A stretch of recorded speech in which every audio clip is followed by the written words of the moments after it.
Hi hello everyone, welcome back to Sri Telugu channel world of women's.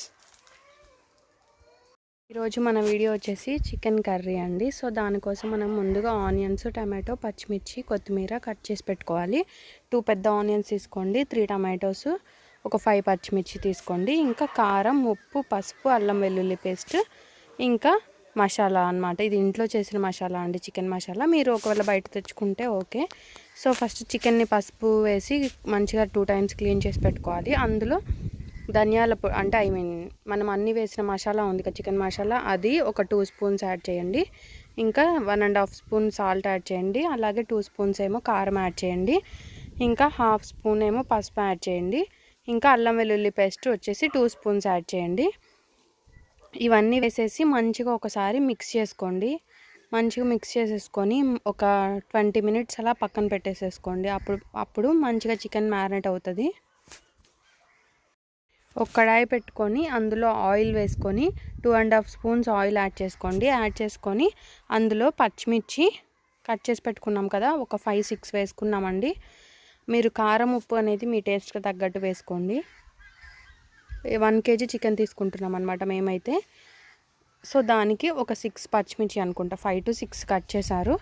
So cut చేసి అందులో onions, ఇంకా అవి కొంచెం పచ్చిమిర్చి వేగినాయి అనుకున్నప్పుడు ఆనియన్స్ యాడ్ చేయండి. ఆనియన్స్ అయితే పెద్ద ఆనియన్స్ 2 or 3 కట్ చేసుకున్నాండి. మీకు గ్రేవీ ఎక్కువ కావాలనుకుంటే 3 అయినా యాడ్ చేసుకోండి. సో అవి ఆనియన్స్ కూడా యాడ్ చేసేసుకొని మంచిగా వీటిని కలర్ చేంజ్ అయ్యి లైట్గా అయినప్పుడు, అంటే కలర్ అంతా చేంజ్ అయిపోతుంది, గోల్డెన్ కలర్లో వస్తుంది. అంతవరకు మనం వేయించుకోవాలన్నమాట. అప్పుడే మనకి గ్రేవీ అనేది చాలా టేస్ట్గా ఉంటుందండి. ఇది పచ్చిగా ఉన్నాయంటే టేస్ట్ అంత బాగుండదు చికెను. సో చూసారు కదా, కొంచెం కలర్ చేంజ్ అయింది. ఇంకొంచెం సేపు ఉంచుకున్న ప్రాబ్లం ఏమి ఉండదు. సో మళ్ళీ మేము ఒక 5 నిమిషాలు ఆగి చూసినాక ఇదిగోండి ఇలా ఉంది. మీరు మంచిగా కలర్ చేంజ్ అయ్యే వరకు మాత్రం వేయించుకోండి. అప్పుడే టేస్ట్ అనేది చాలా బాగుంటుంది. ఇందులో అస్సలు మనం వాటర్ అనేది యాడ్ చేయము. యాడ్ చేయకపోయినా మన కర్రీ చాలా బాగా వస్తుంది, మంచిగా కుక్ అవుతుంది, ఇంకా ఫ్రై అవుతుంది కూడా. ఇంకా కట్ చేసి పెట్టుకున్న 3 టమాటోస్ ఉన్నాయి కదా, వాటిని కూడా ఇందులో యాడ్ చేసుకుందాం. మీకు ఇంకా చాలా గ్రేవీ కావాలంటే వేసుకోండి. మేమైతే ఫ్రై చేస్తున్నాం అనమాట, ఫ్రై టైప్లో కొంచెం, అందుకని 3 యాడ్ చేసుకున్నాము. చిన్న చిన్న పీసెస్గా కట్ చేసుకోండి, అప్పుడు మంచిగా మగ్గుతుంది అనమాట. సో 3 టమాటోస్ వేసుకొని మంచిగా వేయించుకోండి. వాటిని కూడా పచ్చి స్మెల్ పోయే వరకు వేయించుకోవాలి.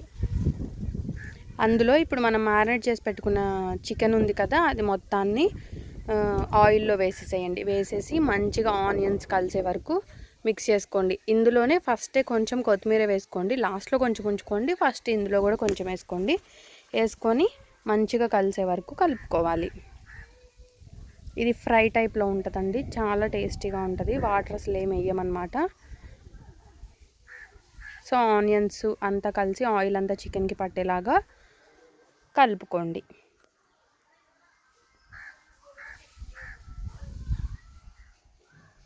చూసారు కదా, ఇలా కలిపేసేసుకున్నాము. ఒక్క 5 మినిట్స్ వెయిట్ చేసి, అంటే కొంచెం రా స్మెల్ పోయే వరకు వెయిట్ చేసి మూత పెట్టేయాలన్నమాట. ఇలా ఒక 5 మినిట్స్ వేయించుకుంటే దాని తర్వాత మనం మూత పెట్టేస్తాము. మూత పెట్టుకున్నది ఒక 5 to 10 మినిట్స్ తర్వాత మీరు చూసారంటే ఇలా ఉడుకుతుందండి మంచిగా. మధ్య మధ్యలో కొంచెం చెక్ చేసుకుంటూ ఉండండి.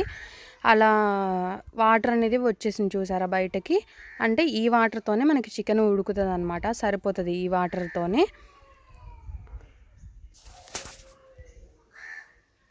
సో మళ్ళీ ముక్క ఉడకాలి కదా, అందుకని మళ్ళీ మూత పెట్టేసేసుకోండి. ఇదిగోండి, ఇంకా ఉడుకుతానే ఉంది కదా, వాటర్ ఉన్నాయి. వాటర్ పోయింది అంటే మనకి చికెన్ కర్రీ అయిపోయినట్టే. ఓవర్గా కుక్ చేయకండి, పీసెస్ అన్నీ మళ్ళీ సాగినట్టు అవుతాయి. మళ్ళీ మూత తీసి చూద్దాము. సో మూత తీస్తానండి, ఆవిరంతా ఫోన్కి వచ్చేసింది అనమాట. సో చూసారు కదా, లైట్గా ఉన్నాయి అంతే. దాదాపుగా వాటర్లో మంచిగా మన చికెన్ ఉడికిపోయింది. టోటల్ చికెన్ ఉడకటానికి, అంటే మనం కర్రీలో వేసిన తర్వాత ఉడకటానికి దాదాపుగా ఒక 15-20 మినిట్స్ పడుతుందండి అంతే. మీరు మధ్య మధ్యలో చెక్ చేసుకుంటూ ఉన్నారంటే సరిపోతుంది. వాటర్ పోయినాయంటే చికెన్ ముక్క ఉడికినట్టే అనమాట. సో కలిపి ఒక నిమిషం ఉంచి చికెన్ ముక్క తీసుకొని మీరు ప్రెస్ చేసినా లేకపోతే టేస్ట్ చూసినా పర్వాలేదు. అప్పుడు మనకి ఉడికింది అనే విషయం అర్థమవుతుంది కదా. చూసారు కదా, ఇలా ఉందన్నమాట. ఇది మంచిగా ఉడికినట్టు అండి. ఇంకా ఎక్కువసేపు ఉంచారంటే మీరు పీస్ వచ్చినట్టు అవుతుంది, అప్పుడు తినబుద్ధి కాదు. సో ఫైనల్గా మనం కొత్తిమీరతో గార్నిష్ చేసేసుకొని దించేసేసుకోవటమే. బట్ కొత్తిమీర వేసుకున్నాక కూడా ఒక 2 మినిట్స్ ఉంచేసామంటే మన కర్రీ అనేది అంటే కొత్తిమీర అనేది పచ్చిగా లేకుండా ఉంటుందండి. సో ఇప్పుడు మనం మొత్తం మిక్స్ చేసేసుకొని ఇంకా స్టవ్ ఆఫ్ చేసేసేయటమే. ఇంతేనండి, చాలా చాలా ఫాస్ట్గా సింపుల్గా రెడీ అయిపోతుంది. మీరు కూడా తప్పకుండా ట్రై చేయండి. ట్రై చేసి ఎలా వచ్చిందో కూడా నాకు కామెంట్ చేసి చెప్పండి.